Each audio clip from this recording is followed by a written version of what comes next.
Portanto, e a pergunta que eu ia começar a fazer, eu tenho o telefone aqui, não se preocupe, é só mesmo para controlar o tempo, pronto, para não deixar que depois o debate fique demasiado longo. Gostava realmente de ouvir em relação à adesão dos jovens aos cursos de formar, porque aqui o que se nota para esta última longa-metragem é esta perplexidade, esta dúvida em relação ao futuro das pescas, em relação ao futuro do ofício. É algo que não existe só no setor das pescas, existem muitos outros trabalhos relacionados com trabalhos mais artesanais, mas eu gostava por começar por ouvir em relação a este aspecto, que é do centro, não sei se... Ok, sim, conseguimos. Eu acho essa pergunta um bocadinho controversa, porque eu acho que a atividade da pesca não é uma atividade, como se viu, aliás, pelo filme, e eu gostei muito de ver o paralelo entre a realidade em Itália e a nossa realidade. Não há dúvida nenhuma que isto passa de pais para filhos e de filhos para netos. A paixão pelo mar, a vontade de ir para o mar, e isso é comum em muitas gerações de famílias relacionadas com a pesca. Portanto, nesse contexto, o papel da família é importante para trazer os jovens para o mar. Aquilo que eu vi neste filme, e que se calhar em algumas situações eu não vejo em Portugal, é os pais, nesta altura em Portugal, quererem que os filhos vão para a pesca. Ou seja, este orgulho de que os filhos sigam a mesma profissão dos pais, eu não a sinto tanto na nossa realidade, hoje em dia. Pelo menos nesta região, eu também tenho que me cingir àquilo que eu conheço. E eu conheço a região de Lisboa, Val do Tejo e Alentejo. E aquilo que eu me apercebo é que os pais preferem que os filhos não vão para o mar neste momento. A grande maioria dos pais que são pescadores, que são armadores, preferem que os filhos tenham outras profissões. E isto custa um bocadinho a entender, porque, como se vê neste filme, aquilo que conta muito aqui é a paixão. E eu tenho a certeza que estes homens do mar, os mais velhos, têm essa paixão aqui, igual, a mesma paixão. Então aquilo que eu acho que acontece para os filhos não quererem seguir o mesmo caminho, tem a ver com a dureza do trabalho. Se bem que as condições mudaram radicalmente ao longo dos anos, hoje em dia ir à pesca não é a mesma coisa que era no início do século XX. Portanto, as condições melhoraram, as condições de trabalho melhoraram, as condições de defesa dos seus interesses enquanto trabalhadores melhoraram bastante, mas ainda assim as outras profissões melhoraram muito mais.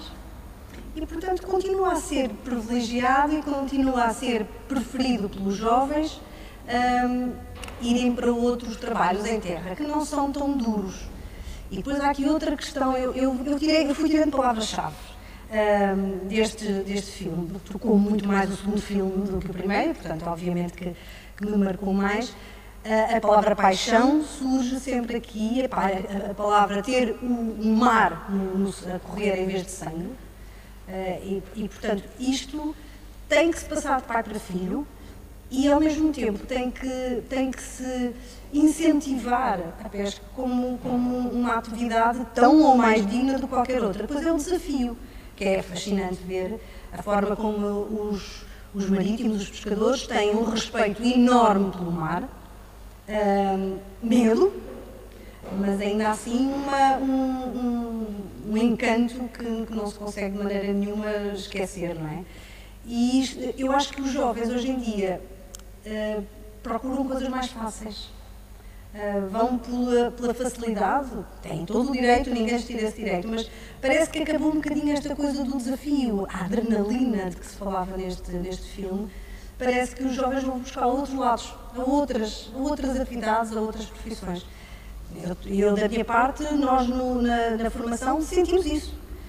Não é fácil atrair jovens, não é fácil atrair jovens. Por outro lado, e em situações de crise, e nós nos últimos anos temos passado por algumas crises, em situação de crise, voltam ao mar. Com alguma facilidade voltam ao mar. Portanto, nós já passámos aqui por um pico de uma crise económica e aquilo que aconteceu foi que, nessa altura, nós tínhamos mais inscritos. Quando volta a haver alguma facilidade de emprego noutras áreas, quando volta a aparecer o turismo, os jovens vão para essas áreas e largam a pesca. Portanto, não se fidelizam. Vanessa, tu que trabalhaste na tua tese de mestrado a questão da incerteza, também eu gostava de te ouvir em relação a esta questão. Não sei se queres falar especificamente, até dentro daquilo que encontraste nas tuas conclusões, se esta é a impressão que também tens de este afastamento em relação à profissão. Sim, e os porquês. Sim, mas de outra perspectiva. Mas antes até de talvez dizer a minha perspectiva sobre esta questão, só assim fazendo, para quem não sabe, além de eu fazer parte da Mútua dos Pescadores, ser investigadora de antropologia sobre a pesca, eu nasci e cresci num bairro de pescadores. Tenho familiares pescadores, portanto, inevitavelmente, embora eu esteja aqui a representar mais a Mútua dos Pescadores e o CRIA, o meu centro de investigação, eu estou, antes de tudo, a falar como uma pessoa que conhece a partir também de dentro e os desafios que as famílias enfrentam. Eu gosto sempre de dizer isso, acho que é importante para quem está a ouvir perceber de onde é que vêm também muitas destas ideias que eu posso dizer.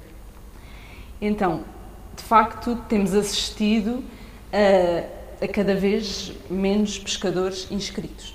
Isto principalmente desde a entrada para a União Europeia, desde 1986, nós temos menos de metade ou mais, eu tenho aqui os dados até acho que até pode ser interessante dizer. Então, quando entramos para a União Europeia, tínhamos 41 mil pescadores inscritos e hoje em dia temos cerca de 15 mil, às vezes baixa para os 14 mil e tal. Pronto, depende do ano, dos dados. Estes dados, os últimos que eu tenho aqui, são de 2019. Isto aconteceu por várias razões e não podemos imputar só uma. E a pesca em Portugal já estava em crise quando entra para a União Europeia. Mas existiu, de facto, um conjunto de políticas que afastaram e destruíram o tecido produtivo português, não só da pesca, na agricultura e em paralelo assistiu-se à melhoria das condições de vida e então, claro, houve muitos filhos de pescadores que optaram por outras profissões. E hoje em dia o problema da mão de obra é um dos maiores problemas da pesca. Mas este afastamento, eu não acho que se dê necessariamente porque os pais não querem que os filhos vão para a pesca, eu acho que tem que se entender porque é que os pais não o querem. E os pais não o querem porque compreendem os desafios que o setor enfrenta hoje. E é um setor marcado por uma incerteza crónica.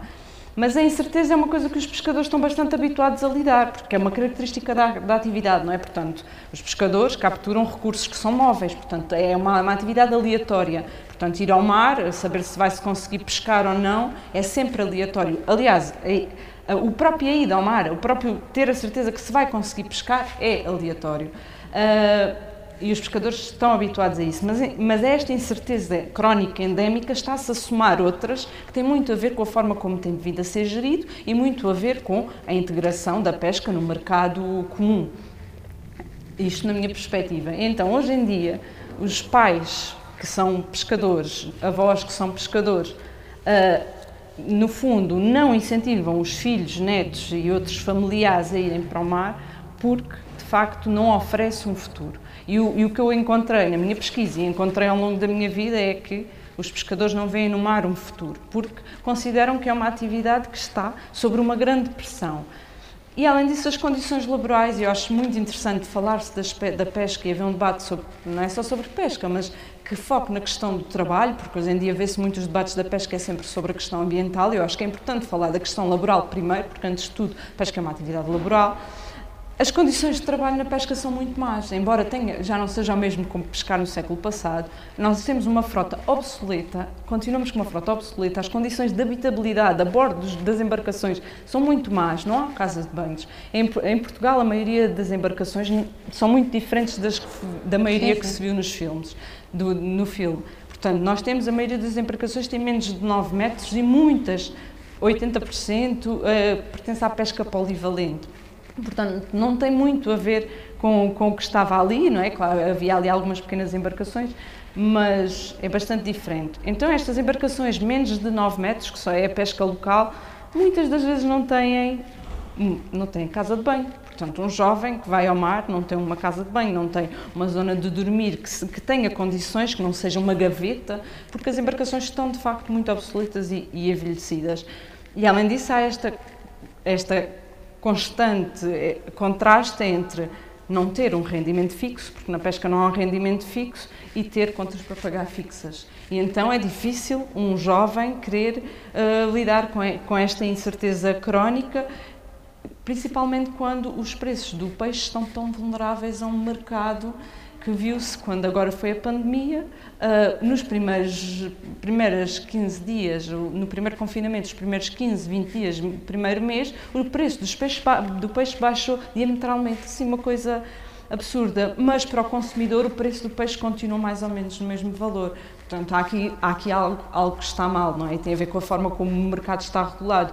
E isso não oferece respostas aos jovens. Na meu ver, não oferece muitas respostas aos jovens. Os jovens, naturalmente, encontram outros locais, também muito precários, porque sabemos que para os jovens não há propriamente grande oferta de trabalho, a não ser precário, mas que ainda assim garante o salário fixo, garante 8 horas, 9 horas de trabalho, enquanto na pesca não se trabalha 8 ou 9 horas de trabalho.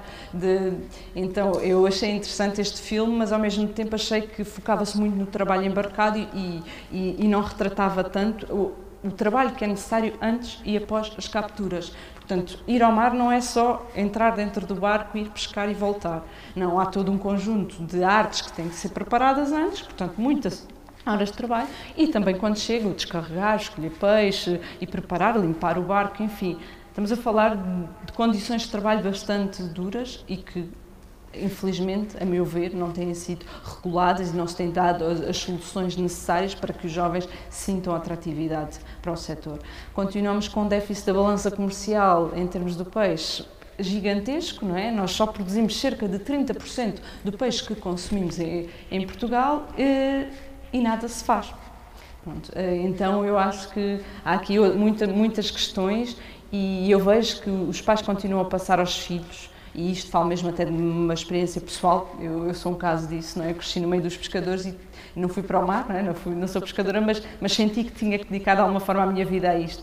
Continua-se a ser passada a paixão, o interesse, mas como é que muitas vezes isso é manifestado? Através de embarcações de recreio, que a maioria, pequenas embarcações de recreio, que a maioria dos filhos e netos têm, a pesca desportiva, continuam a ter uma ligação ao mar e à pesca, mas já menos com a pessoa, através da via profissional.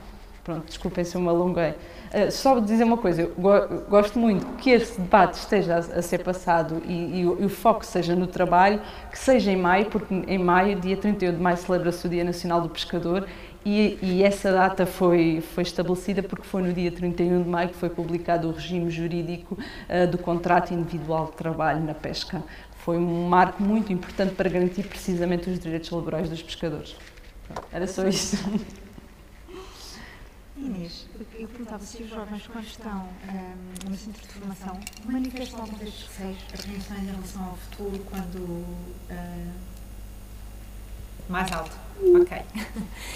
Eu perguntava à Inês se no centro de formação, em que a Inês tem uma função de coordenação, se os jovens manifestam algumas destas preocupações que a Vanessa aqui referia, ou seja, os riscos associados, a dureza associada ao trabalho, não é, no fundo, e também que futuro é que os espera, qual é o futuro desta profissão, que sente que há estas características que a Vanessa aqui descrevia sobre as condições das embarcações, e sobre um trabalho, se calhar, imenso associado a toda esta arte, que se calhar não tem um retorno económico para quem nela está, minimamente equivalente, equiparado. Difícil responder a isso, porque há uma grande variedade de situações, uma enorme variedade de situações. Os jovens questionam-se, nem sempre, mas por vezes muitos dos jovens ainda se questionam sobre então ir para a frente, o que é que eu tenho pela frente a nível de futuro. Sim, não tanto, não noto neles, efetivamente aquilo com que eles estão preocupados é com o lucro que podem ter, portanto com o fruto do seu trabalho, não é? Com aquilo que lhes permite levar a sua vida para a frente. Essa é uma grande preocupação. A outra preocupação também se prende com os recursos e a forma como esses recursos podem ou não escassear e, portanto, há alguma sensibilidade desses jovens, e isso nota-se. Nota-se uma sensibilidade dos jovens, hoje em dia, para os escassos recursos, para a sobreexploração de recursos. Portanto, essa sensibilidade, eu acho muito importante que tenha começado a existir e é muito importante. Mas depois nós temos uma grande variedade e eu, mais uma vez lhe digo, a minha realidade é a realidade de Lisboa e Val do Tejo. Efetivamente, aquilo que acontece, muitos destes jovens andam, alguns deles, em embarcações de recreio, que as querem profissionalizar, querem-se profissionalizar e por isso é que estão a fazer o curso. De outra forma, continuarão assim, porque, efetivamente, até em algumas situações isso até acaba por ser mais proveitoso continuarem na pesca de recreio do que na pesca profissional, o que não é bom para o equilíbrio da atividade em si, porque está regido por regras diferentes, nem sempre justas para um lado e para o outro. Mas aqueles que vêm ter connosco a formação são aqueles que efetivamente vão optar pela vida profissionalização. Muitos haverá que continuarão eternamente e enquanto lhes for proveitoso, enquanto for lucrativo, continuarão na pesca recreativa. Portanto, acho que é difícil estabelecer assim um padrão. Aqui em Lisboa, que é nesta região, a pesca costeira, tendo aqui a Sesimbra, que tem maior representatividade, a maior parte da pesca é pesca local, não é? Portanto, são efetivamente jovens que vão em pequenas embarcações, que vão ali tirar o seu produto da pesca para o venderem. É uma situação que eu acho que eu não sei muito bem o que é que o futuro nos vai trazer, porque a verdade é que as leis a nível europeu também ditam o nosso futuro, não é? Em grande medida. E, portanto, eu não sei como é que isto se concilia. Eu própria não sei o que é que isto trará no futuro. Portanto, eu entendo perfeitamente que haja essa incerteza, porque nós não temos uma grande noção do que é que vai acontecer no futuro. Houve realmente um grande desinvestimento. Esquecendo-se inclusivamente as nossas tradições, que eram brutais a nível do mar, e portanto houve um desinvestimento durante muitos anos na pesca, sim, e a questão é, vai continuar a acontecer isso sim ou não, e depois nós temos que nos cozer com essas linhas, não é? Não há volta a dar. Portanto, sim, eu também concordo que existe alguma incerteza e ela se transmite para esses jovens porque depois acabam por sentir que não têm futuro, podem não ter futuro.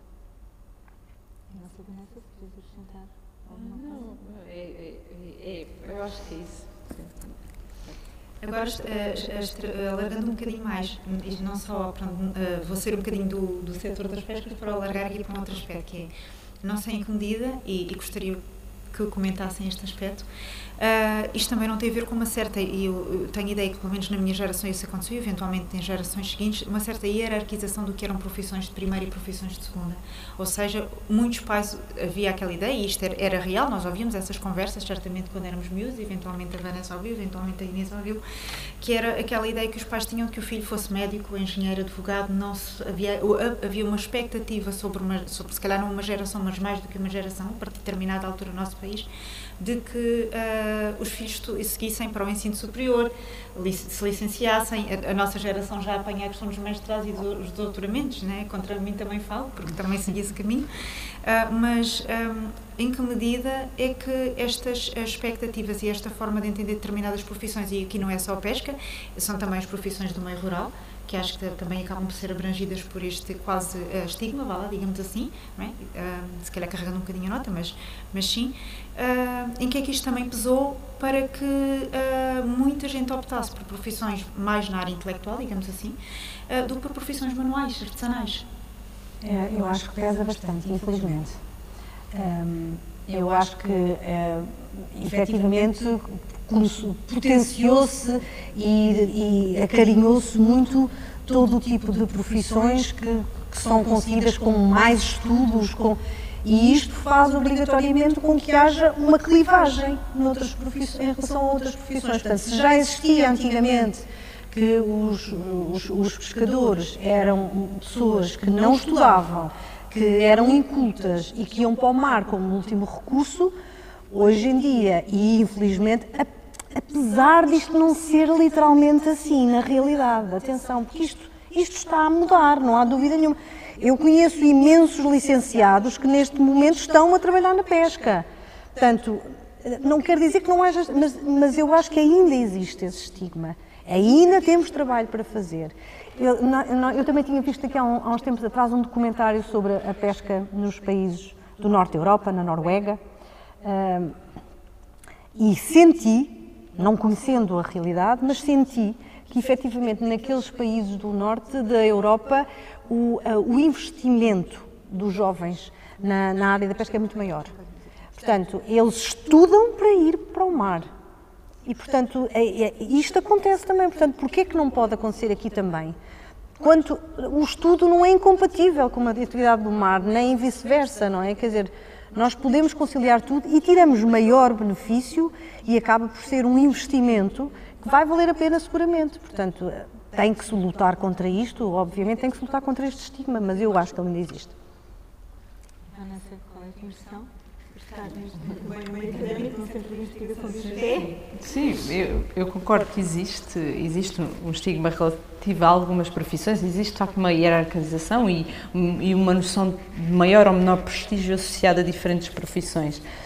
E tem a ver com factos, com questões sociais que estão associadas, mas também com uma conjuntura histórica, uma terceirização da economia, que necessariamente fez com que muita mão de obra fosse alocada para os serviços. Portanto, houve mesmo uma terceirização da economia a nível mundial e, sobretudo, a nível dos países do norte global, Europa, América, etc., Estados Unidos da América. E essa terceirização da economia também fez com que a mão de obra se fosse desviada, como é óbvio. E associado a isso, aquilo que eu mencionei, no caso português, é, de facto, houve o tecido produtivo, quer do setor primário, quer do setor até da indústria da transformação, que foi cada vez sendo mais estrangulado. E aí, de facto, Portugal está-se a voltar, em termos económicos, para um setor muito a ver com o turismo e com os serviços e que, portanto, estas profissões deixam de dar resposta às necessidades básicas de sustento ou tornam-se muito difíceis de sustentar mais população. E no caso, voltando outra vez à pesca, e no caso da pesca, particularmente em localidades como em Setúbal, mas é um pouco transversal de norte a sul do país, existe ainda hoje, existe a ideia de que o pescador é o inculto, é o que eu costumo dizer, são os feios, porcos e maus. Ainda existe isso, e eu digo porque já ouvi muitas vezes pessoas a perguntar-me como é que eu era capaz de trabalhar com pescadores, porque eu, enquanto mulher, como é que eu trabalhava com eles, porque na mente das pessoas os pescadores ainda estão aí. E a minha questão é se alguma vez estiveram, porque mesmo os pescadores com quem eu falo de 80 anos, e muitos podem não ter tido a oportunidade, também é a questão de mencionar, ter tido a oportunidade de prosseguir estudos, não quer dizer que não tenham um conhecimento associado e não tenham uma sensibilidade relativamente ao mar e à pesca, e que a sua profissão, mesmo que eles não dominem uma série de mecanismos escolares que estão muito associados a uma educação liberal, mas que dispõem de um outro conhecimento, que é um conhecimento empírico que tem que ser valorizado e não é. E isso vê-se na legislação para a pesca, quando se começa a tomar grandes decisões, chamam-se técnicos, chamam-se ambientalistas, chama-se muita gente, biólogos, para perceber como é que está o estado dos recursos e muito poucas vezes ouvem-se os pescadores que também dispõem de conhecimento sobre o estado dos recursos. Pronto, isto é um exemplo de como é que se deixa. Depois há toda uma questão de ser associado a um trabalho físico, não é? Um trabalho desgastante, tanto a pesca como a agricultura e outros, e que, portanto, tem afastado necessariamente as pessoas, mas eu acho que não é uma questão de opção só pessoal, mas tem muito a ver com uma conjuntura económica e histórica mais alargada. E pronto, e na pesca é isso, ainda estamos aí, e já ouvi dizer por uma pessoa que representava um poder local como é que era capaz. A pessoa disse-me assim, de facto os pescadores eles são pessoas rudes, mas são tão boas pessoas. Disseram-me isto, portanto, e era uma pessoa que representava uma instituição, e há pouco tempo estive também numa conferência em que se estava a falar de pesca e mar, e até foi organizada pela Mútua dos Pescadores em Sesimbra, e houve lá uma questão muito inflamada. E, entretanto, a conferência acabou e como muitas pessoas foram à casa de banho, e estava uma pessoa que representa a DGRM, que é a Direção-Geral dos Recursos Marinhos, a falar dos pescadores e a dizer que os pescadores eram todos uns mentirosos. Então, quando ainda estamos neste ponto e veiculado por pessoas que têm autoridade e poder, de facto, também nunca vai mudar o estigma, não é? E os pais também nunca vão querer que os filhos carreguem esse. Eu só queria dizer uma coisa, não sei se vais falar, mas eu tenho que o dizer, senão eu esqueço-me. Eu queria mencionar uma coisa que eu acho que é muito boa, é que estamos aqui 3 mulheres a falar de pesca e muito poucas vezes isso acontece. E também quero ressaltar que pesca não é só o ato, o setor da pesca não é só o ato de capturar, de ir para dentro do barco e capturar o peixe. Existe uma série de atividades e há muitas mulheres a participar nessas atividades e há muitas mulheres à pesca. Aqui em Setúbal, por exemplo, temos mulheres na Gâmbia, na Carrasqueira, no Faralhão, portanto, existem. No Algarve temos imensas, na Ria de Aveiro também, enfim. Queria mencionar isto, nós estamos aqui a falar muito dos pescadores no masculino, mas existem muitas pescadoras e existem muitas mulheres da pesca que são cruciais para que a pesca consiga ter o proveito que se espera. Pronto, eu só queria mencionar isto, porque senão eu ia me esquecer e acho que é muito importante nós não nos esquecermos que as mulheres estão na pesca, mas são muitas vezes invisibilizadas porque muitas vezes até trabalham no domínio doméstico, muitas vezes não são pagas, mas são pilares essenciais para que o peixe seja vendido, para que o pescador consiga ir ao mar, porque elas fornecem uma série de atividades que faz parte de um trabalho. Muitas vezes é um trabalho informal, mas é importante mencioná-lo. Na venda de peixe em seca, provavelmente encontramos mais mulheres do que homens, Sim. ou, pelo menos da minha experiência. Sim. Mais mulheres do que homens no ato da venda. Pois, eu também acho que sim, também tenho essa percepção, não tenho dados, mas acho que sim. Sim, é assim uma coisa um bocadinho empírica, que é a nossa observação quando passamos no mercado ou se vai uma lota. Assim. E há outro aspecto que também, sendo um bocadinho lateral, mas que eu gostava de referir aqui, que é o facto de que a classe dos pescadores é uma classe, até historicamente, bastante organizada em termos de luta por direitos laborais. Nós temos aqui, em Setúbal, temos aqui greves históricas, precisamente, que partem, e a Vanessa, que aprofundou esta questão, se calhar saberá dar cartas sobre isto melhor do que eu, mas greves históricas aqui em Setúbal, com consequências, algumas delas trágicas, é verdade, mas que são precisamente o que também mostram que se há uma classe laboral consciente, essa classe não é assim tão burra como a dizem, não é? Certo? Acho que às vezes quando olhamos para as coisas, uma coisa dessas, é uma tremenda. Ou seja, às vezes criam-se imagens que estão muito longe de corresponder à realidade. E quando vamos a fazer um estudo histórico, se calhar percebemos de que há coisas que não batem certo, não é? E quando há uma certa capacidade de coordenação, uma capacidade de perceber, ok, o que é que está mal, o que é que temos direito e pelo que é que vamos lutar, isso já implica que há uma inteligência, uma forma de pensar e de reflexão associada, não é? Que não podemos desarticular as coisas. E eu agora ia passar aqui, eu ia desafiar uma pessoa que está ali no público, Nuno, porque vou falar agora de uma questão que gostava de passar também um bocadinho para a questão da agricultura, e ontem tivemos um outro debate do Ativa que foi sobre a questão da alimentação, não estava lá, e um dos aspectos, há uma frase que eu ouvi uma vez a uma arquiteta, que eu achei muito interessante. Ela disse uma frase que marcou muito, que foi, nós ouvíamos muito em Novos uma coisa que era, não estudes, não, e depois queixa-te se um dia acabares a cavar batatas ou acarretar baldes de cimento, pronto, ou baldes de cal, acho que era assim, mas provavelmente é baldes de argamassa, pronto. Eu lembro, ela disse isto, dizia assim, eu cresci a ouvir isto, ela terá agora, terá uns 30 e muitos, 40, e portanto não anda muito longe das nossas gerações, e ela dizia, eu cresci a ouvir isto e sempre me questionei o sentido que isto fazia, porque se tudo nos faltar, aquilo de que nós vamos precisar e que é fundamental é de comida e de abrigo. Portanto, porquê esta forma depreciativa de dizer que não estudes, que se não estudares, vá lá, aquilo que poderá acontecer, como se fosse aquilo que de mal te vai acontecer, é acabares a cavar batatas ou a acarretar baldes de cimento ou de arma, o que for, na construção civil. Portanto, isto mostra também como é que eram vistas, lá está, como é que são vistas determinadas profissões mais relacionadas com o trabalho braçal, com o esforço físico e com o trabalho árduo, fisicamente árduo, não é? E eu sei que tu tens um projeto a nível agrícola, gostava muito de ouvir acerca de como é que sentes estas formas de encarar um trabalho que não seja o trabalho dito intelectual, vá lá, um trabalho mais que implica um outro tipo de labor no dia-a-dia e que no fundo é essencial para todos, não é? Porque... Ok.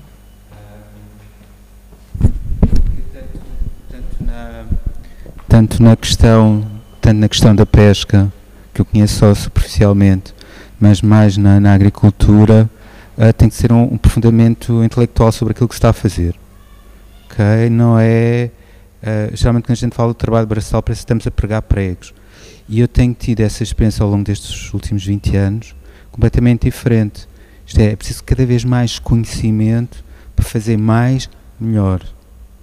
A agricultura evoluiu muito nos últimos 20 anos e os agricultores também têm vindo a acompanhar esse processo. Eu tive uma história, eu não tenho familiar, aliás, a minha avó disse-me para não seguir a agricultura na altura, e não segui, só anos mais tarde é que me ia seguir, e a primeira experiência que eu tenho com representante no Estado, isto é com o diretor do ICN, da zona onde eu estava a trabalhar, era que para a agricultura só iam, eu não vou aqui, portanto, e esta relação, muitas vezes nós aqui temos, realmente, quando queremos fazer uma profissão não digna, que eu não sei o que é isso, sinceramente. Portanto, acho que todas as profissões são dignas e acarretam, no caso da agricultura, um expertise, digamos assim, um conhecimento profundo acerca de determinadas coisas bastante grande, bastante elevado, cada vez mais. Nós temos que saber quando é que a mosca eclode, qual é o vírus que nós aplicamos. Portanto, há um conhecimento, a minha área está ligada à agricultura biológica, há um conhecimento muito profundo acerca das coisas. Vê-se cada vez mais jovens a querer fazer a experiência da agricultura, porque também começa-se a ver o outro reverso da questão da terceirização e por aí fora. É que na agricultura, quando se consegue algumas experiências, já se consegue ganhar mais no setor do turismo. Pronto. E é preciso às vezes também a gente dizer isto. Pode ser rentável desde que certas coisas sejam cumpridas à risca para todos. Isto é, desde que a lei seja igual para todos. E no nosso país a lei não é igual para todos. Portanto, e o acesso à forma de produzir também não é. E nós estamos neste debate e ontem estávamos a falar nisso. Portanto, eu tenho vindo a acompanhar muitos jovens que se dedicaram à agricultura nestes últimos anos. Vi muitos falhanços. Vi muita desgraça também. Eu aqui há uns anos atrás aconselhava as pessoas a virem para a agricultura, hoje não aconselho. É uma atividade injusta. Eu falei ontem no exemplo que se está a passar em Danha Nova, que era um município que apoiava, acarinhava a agricultura biológica, muitos jovens foram para lá, muitas pessoas compraram terrenos, venderam casa aqui e foram para lá. Isto passa-se norte a sul do país. O ano passado fui fazer uma visita de estudo com uma turma, porque também estou na área da formação dentro da agricultura. Uma pessoa que foi lá para o meio do miúdos, não é? A fazer a sua vida em paz, e um dia acorda, tem um amendoal com 350 hectares à porta de casa, altamente intensivo, em que tem que ir lá dizer ao senhor que tem que respeitar as normas de segurança quando faz a aplicação dos pesticidas. Portanto, eu acho que também é isto que hoje em dia os jovens estão um bocado sem saber o que fazer, quer na pesca, quer na agricultura, é um risco muito grande. Condições de trabalho não são boas, não são aprazíveis, é fixe a gente a trabalhar com a natureza, mas não temos horas de trabalho. Pronto, temos que fazer o trabalho. E acho que é isso que também temos que pensar um bocado. Há toda esta questão que nós estamos a contratar pessoas que vêm dos países do Sul porque não temos mão de obra, mas também depois acabamos por estar a ter mão de obra não qualificada. Porque realmente trabalhar com uma enxada parece que é muito fácil, mas eu, quando eu ponho uma enxada na mão das pessoas, ninguém consegue fazer. E eu só faço isso como experiência, nem sequer trabalho com uma enxada. Okay? Portanto, eu acho que é isso que devemos ver em termos para o nosso sistema produtivo, o que é que nós queremos e o que é que nós queremos para o nosso país. Porque ainda estamos a tempo que muitas coisas que já se fizeram na Califórnia não se façam no nosso país. Portanto, na Califórnia temos falta de água derivada ao modelo agrícola que lá tivemos, está-se a cortar com muita coisa. Eu atualmente estou a trabalhar também num festival e no domingo estávamos a falar sobre isso. Pá, nós temos parceiros na Califórnia que já deixaram de fazer festivais porque nem sequer há lagos. E é triste não se falar nisso no nosso país a nível político. E trabalhamos na Califórnia com mexicanos, não é? E nós temos aqui de trabalhar com o pessoal do Bangladesh e do Nepal e por aí fora, nada de mal, mas as condições de trabalho que nós estamos também a transmitir para os agricultores portugueses são àquele nível. Pá, e temos de fazer essa reflexão o mais depressa possível, porque temos que pensar realmente o que é que queremos para o nosso país e o que é que nós queremos ver outra vez na rua. O que é que queremos ver outra vez no campo? Qual é a paisagem que nós queremos, não é? O que é que nós queremos, efetivamente, para além de pagar as nossas contas, somos pessoas que dormimos bem à noite e acordamos e fazemos o nosso dia-a-dia, e quando abrimos a porta, o que é que está aí? É só isso.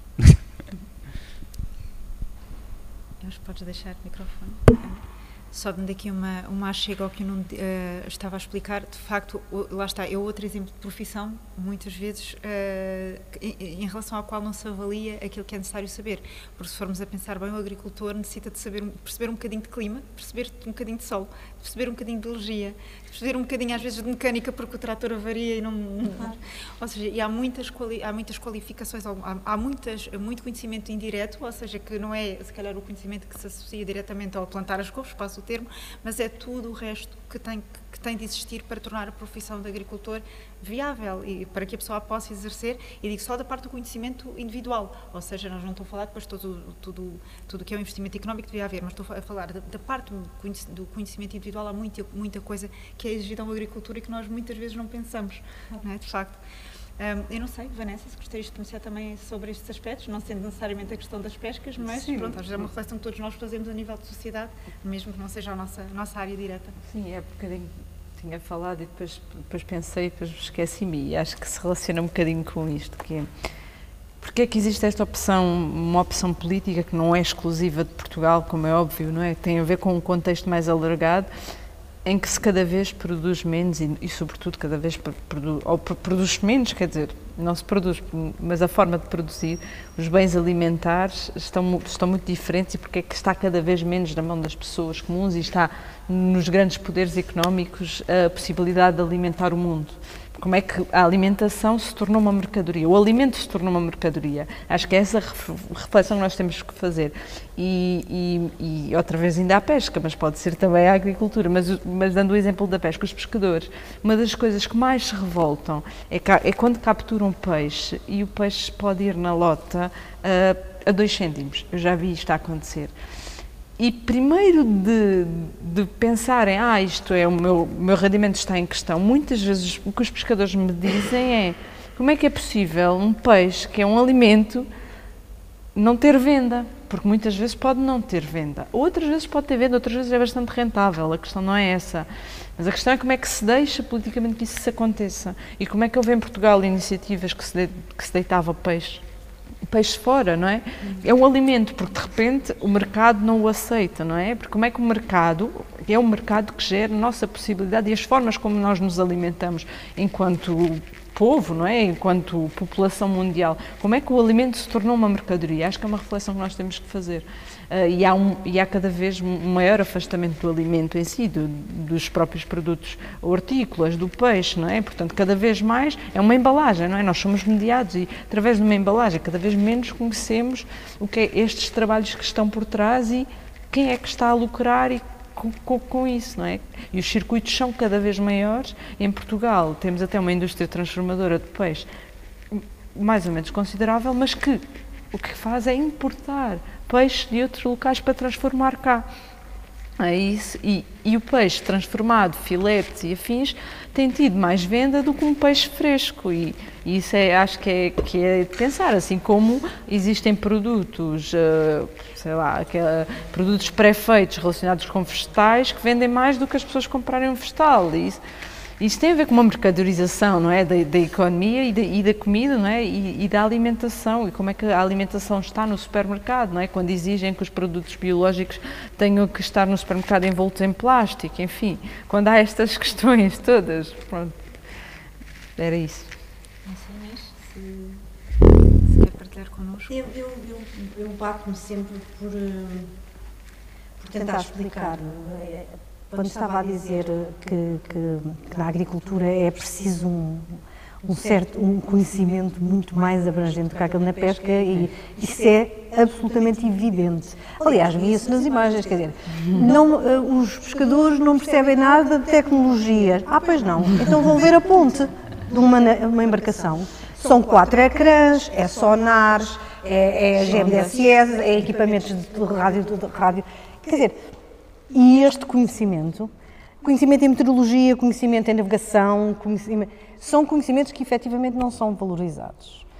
Ou seja, na realidade, eles podem não ter habilidade ou não terem propensão, digamos assim, pronto, para escrever cartas num computador, para enviar e-mails. Se calhar não, mas experimentemos nós fazer aquilo que eles fazem. Quer dizer, que é só ver com a tecnologia com que eles lidam para nós percebermos que está aqui alguma coisa que não está a ser bem vista, não é? E isto mete-me impressão. Portanto, se isso é válido na agricultura, na pesca, então é impressionante. É impressionante. Porque nós, quando formamos os nossos homens do mar, e eu quando estou a falar de homens do mar, estou a falar de homens do mar por serem da pesca, do tráfico local, e é homens com H, obviamente, homens com H grande, portanto estou a falar de homens e mulheres, que graças a Deus começamos a ter cada vez mais. Mas este conhecimento estas competências que eles têm não podem ser desvalorizadas, não podem. E se nós temos que nos adaptar às circunstâncias que temos atualmente, e se essas circunstâncias nos dizem, ok, então vamos ter menos embarcações. Eu não sei, sinceramente, qual é o melhor caminho. Eu não sei o que é mais, o que é que lesa mais os recursos, o que é que nos traz mais income, o que é que a longo prazo é a solução para os problemas que existem. Eu não sei. O que eu sei é que nós temos que nos especializarmos. Ou seja, pode haver poucos agricultores, mas os agricultores que existam, que venham a existir, têm que estar na posse, têm que ser acarinhados e têm que estar na posse de toda a informação e de todo o apoio que é necessário. A mesma coisa na pesca. Ou seja, nós podemos até, como aconteceu, abater embarcações que nunca mais acabam. Foi uma opção. Não vale a pena chorar sobre o leite derramado. Foi esta a opção. Então agora, mas se isto é assim, mas ainda existem, ainda são valorizadas, ainda podem existir estas outras embarcações a fazer determinada pesca, então que nós nos tornemos, que acarinhem estes profissionais, de maneira a eles terem lucro. O que eu não consigo entender, efetivamente, é como é que o produto do seu trabalho, nomeadamente na venda do peixe, é tão pouco valorizado. E isto é que eu não consigo compreender, ou seja, aqui é que há uma quebra que para mim é importante. Eu não entendo como é que da primeira fase, que é a fase da produção, para a segunda fase, que é a fase dos transportes, do armazenamento e depois da comercialização, como é que há uma diferença brutal entre aquilo que se valoriza este trabalho e aquilo que se valoriza depois o outro. Isto para mim é que não está correto. E é aqui que eu acho que as leis e o apoio político devem batalhar. Porque senão deixa mesmo de existir, quer dizer, isto não faz sentido. Não faz sentido. Não estava tão por dentro do valor que tu referiste, o peixe ir à lota por 2 cêntimos, mas também pode ir por mais, não é? O mínimo que pode ir, não é? Não, existem preços mínimos.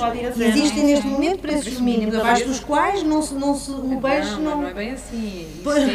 Isso tem a ver com as embarcações que estão afetas a organizações de produtores. Ou se o armador tiver a capacidade de dizer, não, abaixo deste não vendo. Mas se ele não vender na primeira venda em lota, não pode vender mais lado nenhum, porque o pescador é obrigado a vender em lota, ponto. A não ser que tenha filiação numa organização de produtores e aí pode ter acordos de comercialização, portanto vai à lota, mas não vai ao leilão.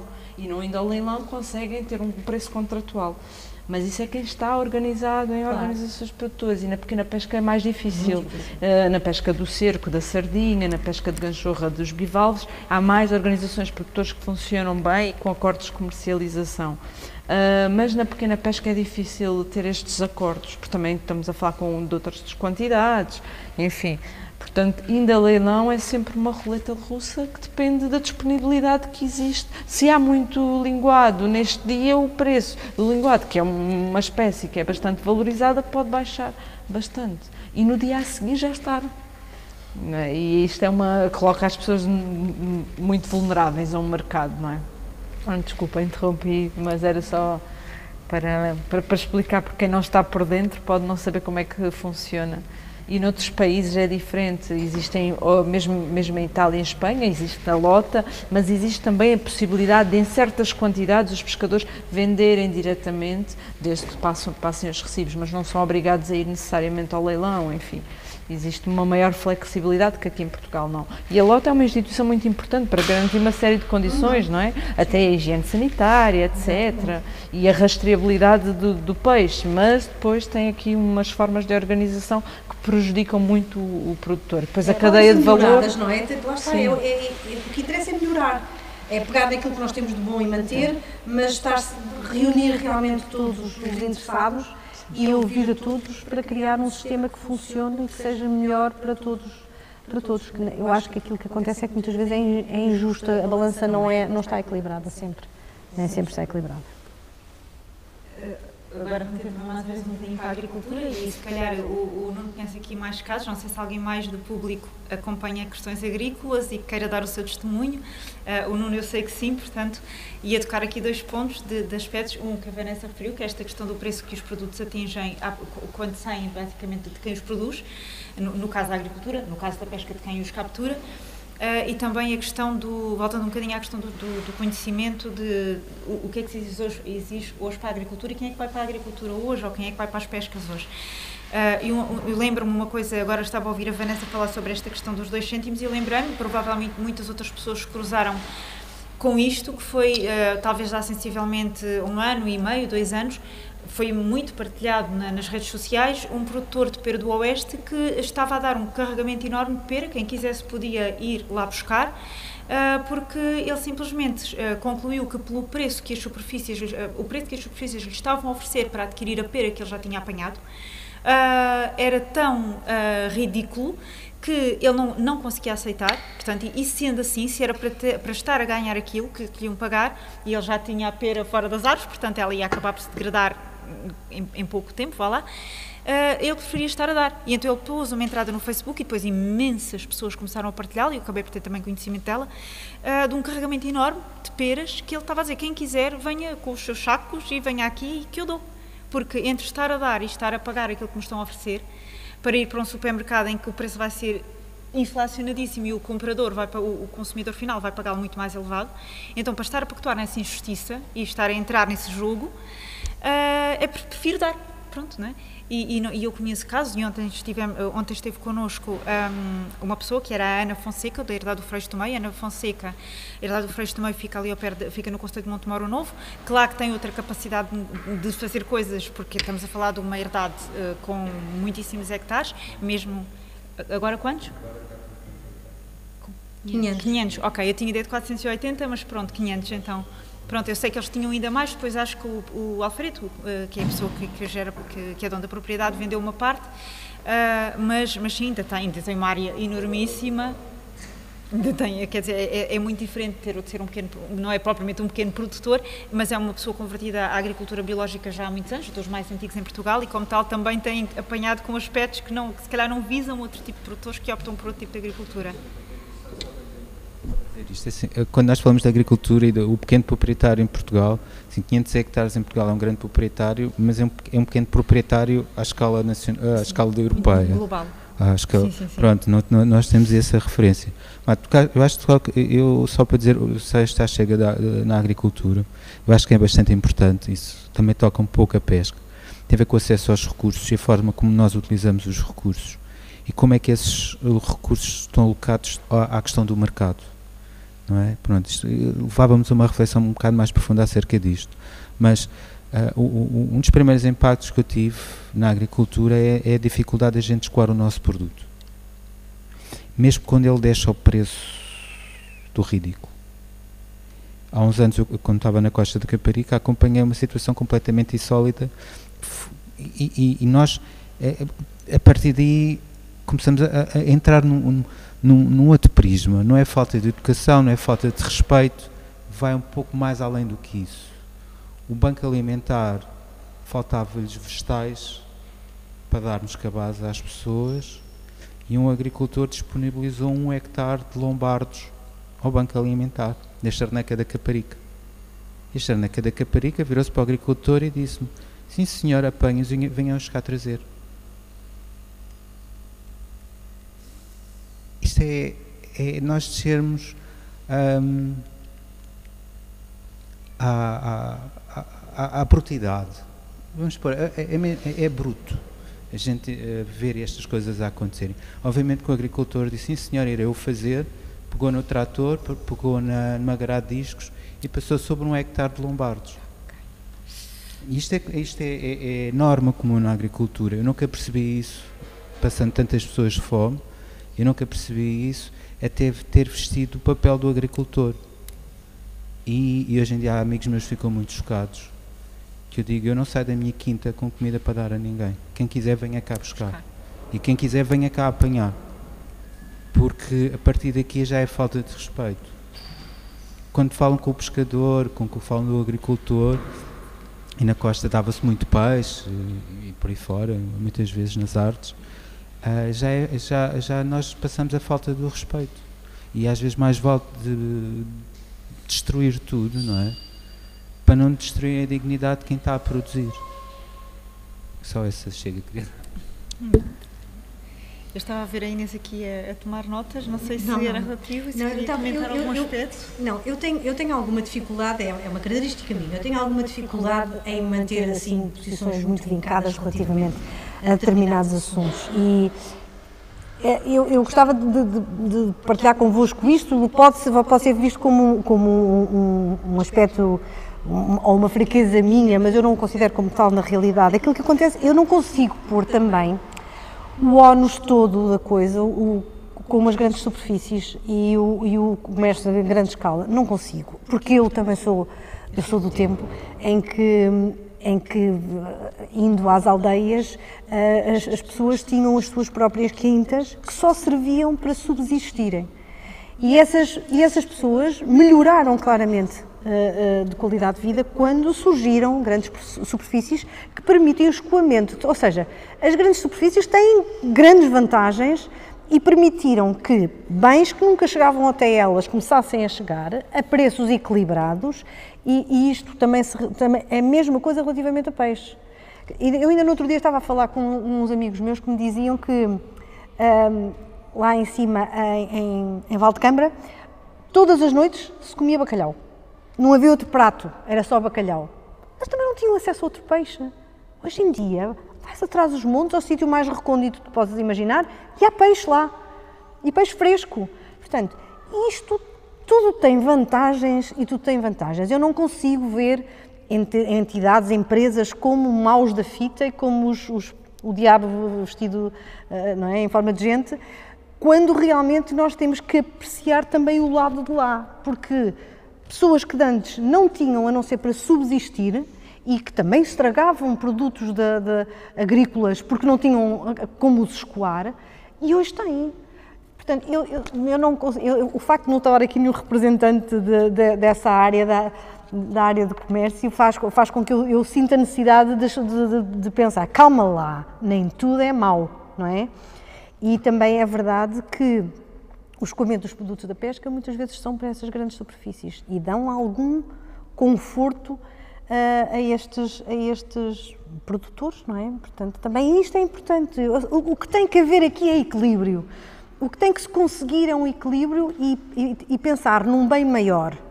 E uma das coisas que me preocupa muito nos atuais sistemas políticos, que têm todas as vantagens que têm, mas é o facto de os planos serem feitos a curto prazo, não é? A agricultura não se compadece de medidas a 4 anos. A agricultura tem que ser um projeto continuado ao longo de décadas, que é para valer a pena, para haver um investimento consolidado, para depois ver os resultados, para ver se resulta, se não resulta. E isto eu acho que há determinadas áreas em que isto era importante. E o setor primário, para mim, era um setor que devia ser acarinhado desta forma, a longo prazo, ou seja, um projeto muito bem pensado, envolvendo todos os interessados, mas que fosse transversal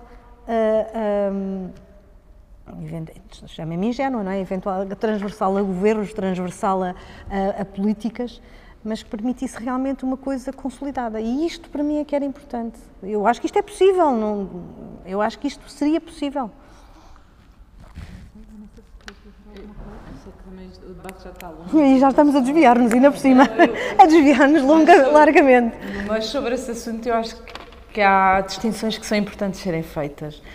E sem dúvida que a existência de mecanismos que permitem escoar determinados produtos numa outra escala, que têm uma facilidade de distribuição, esses mecanismos podem ser muito interessantes.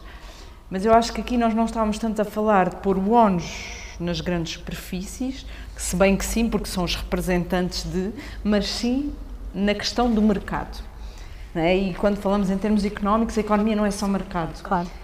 Mas nós vivemos neste paradigma, não é? E num sistema capitalista, neoliberal, que vê no mercado a economia. Mas a economia não é só mercado, e muito menos mercado com estas regras, não é? Que o objetivo último é o lucro. E é o lucro de poucas pessoas em detrimento de outras. E então acho que é para mim a grande questão é como é que se torna determinados bens, mercadorias, que deviam de ser bens básicos e essenciais para toda a gente. E é diferente não estamos a dizer que tem necessariamente que o agricultor ou o pescador não queira ganhar, não é? Mas é diferente de ter uma produção que é para a sua subsistência e para viver com bem-estar e dignidade, e é diferente quando é para acumular mais-valia. Poucas pessoas acumularem mais-valia do trabalho de outras. E como é que o mercado é hoje em dia visto como uma entidade autónoma e quase omnipresente e senciente que controla tudo, não é? E mais uma vez, dando um exemplo, quando foi a pandemia, o primeiro confinamento e houve a desvalorização do preço do peixe, foi abordado junto do secretário de Estado num debate público a razão porque é que o Estado não fazia nada para controlar a desvalorização do preço do peixe. E o secretário de Estado de então disse, nós não podemos fazer nada, esse domínio é o domínio do mercado. Então eu pergunto-me porque é que nós temos então um Estado e porque é que nós vivemos a fingir que o Estado está aqui a fazer algo quando vivemos através das regras do mercado. Portanto, eu acho que é diferente claro que sim, as superfícies foram muito importantes para fazer chegar, mas não foi necessariamente só as superfícies, teve a ver com uma melhoria de infraestruturas, rede viária, etc. São importantes, mas não podemos ficar reféns de um mercado que na realidade enriquece muito poucos, enquanto empobrece a maioria da população mundial. Pronto, era só isso, e nisso eu sou muito radical, porque eu acho que não pode estar um mercado que é dito como abstrato e não tem rosto por cima da necessidade de sustento de milhões de pessoas. Era só, desculpa. Eu queria tentar fazer aqui, tentar saber, e confesso a minha ignorância, caso isto já exista, peço que me elucidem sobre isto, porque eu por acaso não sei se já existe algo assim para o setor no setor das pescas, mas ontem uma das coisas que, no debate de ontem sobre a questão da alimentação, falámos sobre a questão, sobre o que existe para a agricultura no caso em que um produtor não quer estar submetido, pronto, entre aspas, se assim entendermos, às regras das grandes superfícies e aos preços que acabam por ser impostos em relação por quanto podem vender, e criam por vezes estruturas, como temos aqui ao pé em Palmela a questão da AMAP, pronto, a AMAP Maravilha, ontem esteve lá uma representante, e esteve a Ana Fonseca do Freixo do Meio, que é um CSE, portanto isto são estruturas, para quem não conhecer estes termos, explicando de uma forma assim muito leiga, que também é a forma pela qual eu conheço, são estruturas em que a agricultura é suportada pela comunidade, portanto em que o agricultor já, quando produz, sabe que tem ali um apoio, que a comunidade tem determinados consumidores com os quais ele sabe que pode contar, e, portanto, há uma certa garantia, há uma certa rede, digamos assim, que faz com que o risco que o agricultor assume seja mais reduzido e o impacto das coisas correrem, de algo correr mal, também se reduz um bocadinho, é amenizado pelo facto de haver uma estrutura que suporta isto. No caso da herdade do Freixo do Meio, em concreto, a Ana Fonseca, que era quem lá estava a representar a herdade, até levou números, disse que eles neste momento têm 150, que fazem 150 cabazes, o que, pronto, não é mau, independentemente do Freixo do Meio ser realmente uma herdade enorme, se calhar tinha capacidade de fazer muito mais do que isto, mas pelo menos têm 150 consumidores fiéis, digamos assim, compradores daqueles cabazes. Isto também lhes dá um certo conforto, não é? Não têm de aguentar tudo ou de submeter-se a qualquer regra, porque têm aquilo e fazem num preço que consideram justo e que o consumidor considera justo pagar, portanto também não baixam se calhar drasticamente as coisas só para as vender. Há uma valorização por parte do consumidor daquilo que adquire, pronto, porque aceita pagar um valor que se calhar não é o valor pelo qual compraria no supermercado, é superior, mas há não só uma confiança, como há uma atitude solidária, digamos assim, da parte do consumidor para quem produz, face a quem produz ou para com quem produz. A nível e aqui há um problema claramente, que é o peixe é mais perecível do que os produtos agrícolas, não é? Hortícolas mesmo, apesar de tudo o peixe ainda consegue ser mais mesmo do que alguns hortícolas. Há produtos agrícolas que aguentam mais, claro, outros menos, mas o peixe é mais perecível, portanto isto teria de funcionar de uma forma rápida, ou seja, não é? E sei que há restaurantes aqui em Setúbal que têm, os pescadores já conhecem as pessoas e que à partida há uma aquisição, que eu não sei exatamente como é que se processa, eventualmente poderá passar à mesma pela lota ou não sei quais são os meios, mas provavelmente há certos acordos para isto, mas de que forma é que isto se poderia alargar para que também, no caso da pesca, houvesse este suporte de, ok, eu sei que apanho e sei que vou ter de certeza quem adquira. Não é? E pronto, sendo que, tal como a pesca também é incerta, e no caso da agricultura também pode acontecer que o consumidor está a pensar que vai ter determinada coisa no cabaz e não tem, que ele está sempre sujeito ao que há, não é? Mas pronto, às vezes também acontece haver um excesso e esse excesso também é repartido por todos.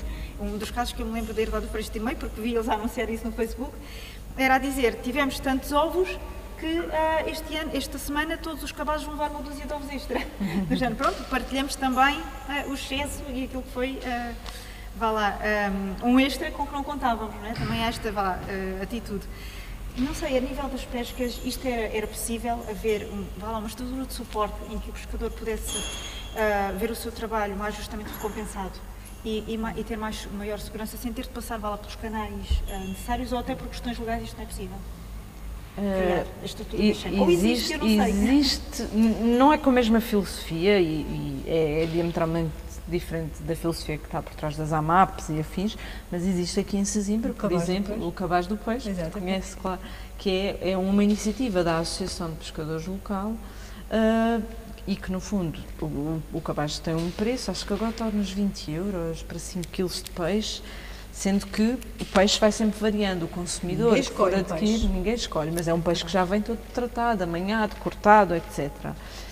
Mas foi um projeto que foi possível implementar através de fundos comunitários e as próprias pessoas da associação, e eu tenho contacto com o antigo presidente, quer dizer, não é o antigo, há 2 atrás, houve um que já faleceu infelizmente, mas pronto, e com pessoas que estiveram desde o início e admitem que só foi possível criar este projeto porque houve apoios comunitários para tal, porque lá está, por a questão da perecibilidade do peixe, etc, se tiveram que criar um espaço para poder acondicionar, para poder tratar o peixe, para poder preparar uma carrinha, para poder fazer a distribuição, porque também só pode ser distribuído num raio curto, e eles têm algumas dificuldades porque não existe, ao contrário, porque também não conheço assim tantas AMAPs e as CSAs, mas o que existe é muita flutuação de semana para semana. Há uma semana que pode ser muito boa e há muitas pessoas a comprar os cabazes e há outras semanas que não, porque não existe a questão do compromisso que existe noutros projetos na agricultura, nomeadamente. Então é muito desafiante, mas isso é possível porque é através de uma associação e a nível legal é possível porque é através de uma associação e se for através de organizações de produtores e assim é possível, só que lá está, existem características da própria atividade e do próprio produto que torna sempre muito desafiante, mas existem noutros locais, mas é assim em pequena escala, mas vale a pena, eu acho que Principalmente para as pessoas que não têm acesso a peixe fresco, ali é um garante que vem dos pescadores, não é? Portanto, às vezes há cabazes que o preço acaba por ser bastante em conta, tendo em conta as espécies, outros que não, mas as pessoas também têm que se disponibilizar a isso. E o que dizem na associação é que às vezes o consumidor não percebe, porque recebe um cabaz que tem 5 kg de peixe, que se calhar não é aquele valor e que se fosse comprar a outro sítio, aquele peixe seria mais barato. Mas o que é verdade é que o reverso também acontece. É difícil, porque é preciso uma estrutura e nem sempre existe esta estrutura, não é? E depois tem a ver com as são unidades de produção em Portugal, unidades de produção muito pequenas, não é? Estamos a falar de barcos que a maioria dos barcos empregam 3 homens, 2 homens ou 1. Então, estamos a falar de micro-unidades de produção, ou estão organizados ou é difícil. Sim, mas não é impossível, eu acho, mas depois também tem a ver com uma questão, não é, de cultura política, de intenção, de objetivos, etc. Depois existe o peso da lota, porque a lota, com todos os seus defeitos, tem uma grande vantagem, que é garante um escoamento. O pescador, quando chega, sabe que pode pôr lá o peixe e à partida será vendido, a não ser em casos excepcionais. E isso também acho que pode amputar algumas outras formas alternativas, mas sim, mas é uma questão a refletir, sim. No caso do CSE do Freixo do Meio, tive durante um tempo, eu não sei se ainda mantém, porque eu sei que isto estava em debate interno, não é? Interno, não é confidencial, mas era interno, a questão que eu percebi de manutenção do formato cooperativa, mas eu sei que eles funcionavam como cooperativa mesmo, pronto, e talvez aí, portanto, talvez isso também facilitasse o tal garante de que os consumidores estavam, aqueles 150 estavam sempre lá todas as semanas, dos mesmos 150, o que lá está, já é alguma coisa, mas também é verdade que o Freixo também tinha uma loja em Lisboa e a maior parte dos clientes estão em Lisboa. Pronto, ou seja, angariou-los não vá lá no seu espaço, na sua área mais imediata, mas fora dali. Agora, com o peixe isto eventualmente já seria mais complicado, porque estamos a falar de percorrer distâncias superiores e estamos a falar de, por vezes, as coisas iam para a loja em Lisboa e não eram se calhar logo vendidas naquele dia. Há ali às vezes um período que se calhar no caso do peixe não se compadecem, por exemplo, passar pela congelação, pronto, sim, porque já é um bocadinho diferente. Desvaloriza logo. Desvaloriza logo. Mas pronto, Inês, em relação a isto, projetos que também tenha conhecimento, eu não sei se tinha ouvido muito por algo falar da questão de Cimeira, não sabia se ainda existia. Ouvi falar, mas é interessante. O que eu conheço é exatamente é o mesmo. É o que tem mais expressão, não é? Apesar de passar por algumas dificuldades, efetivamente. Mas é o que eu conheço, não conheço outro projeto desse género. Não. Acho que então, acho que vai ajudar um pouco toda esta evolução. Também acho que temos que falar um pouco sobre o que esperem termos de futuro. Na questão do trabalho do peixe, também tem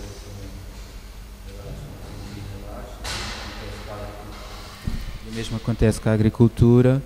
Tem sido uma questão muito básica, que é as pessoas quererem fazer uma coisa muito básica, aprender a fazer comida. Mas isso, o cabaz do peixe tinha essa vantagem. Eles fornecem receitas. Eles fornecem receitas com o cabaz. É engraçado isto, lá está. Isso foi pensado, isso foi muito bem pensado. Mas já vai amanhado, não é? O que eu acompanhei neste circuito todo alimentar, que é bastante interessante, foi realmente tanto que as pessoas não sabiam o que é que haviam de fazer com o ruivo. Sabia?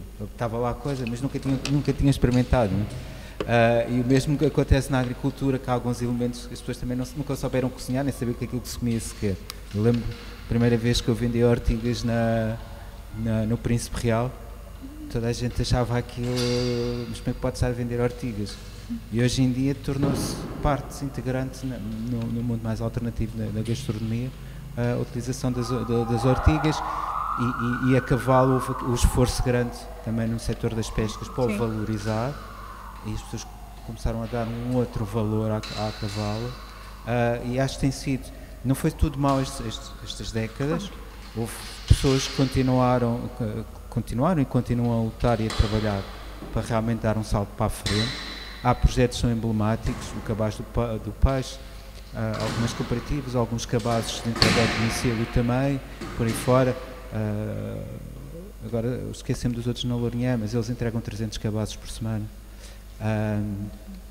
Não dentro da lógica do Freixo do Meio. A fruta feia também não é uma coisa a fruta feia que aparece exatamente da fruta que estava a apodrecer nas árvores, e um Está produtor picada do bichinho, manda um rap Exato. e acaba depois por ter um financiamento da Fundação Gulbenkian para se estruturar, ter toda essa parte. Portanto, existem no setor primário projetos a surgir e a emergir. Aqui tivemos, aqui em Palmela, tão perto, não é? O PROV, e também acho que a gente olhando para a frente percebemos que tem que haver esta interconexão entre os vários setores e valorização de comer bem, porque nós tivemos uma parte que tínhamos vergonha, quando a gente quer sacrificar alguma coisa a gente sacrifica sempre a comida, parece que temos vergonha de comer bem, de saborear e de ter prazer. E essa valorização que acho que também vai ser uma mais vantagem para o setor primário. Acho que passa por aí. Não sei se a Inês e a Vanessa não tiverem mais nada a acrescentar. Eu dava o debate para encerrar, são sensivelmente 7 horas. Agradeço imenso a vossa presença, agradeço muito pela participação do Nuno. Obrigada a nós. E agradeço a presença das minhas convidadas neste debate, da Inês e da Vanessa, por terem estado presentes e podemos debater um bocadinho e refletir sobre um aspecto que se calhar não é um dos debates mais usuais que costumamos ter na nossa sociedade e que, apesar de tudo, pareceu ativa de que era um debate necessário de trazer. Muito obrigada. Despachamos daqui a nada, não temos cadeiras sequer ao mesmo.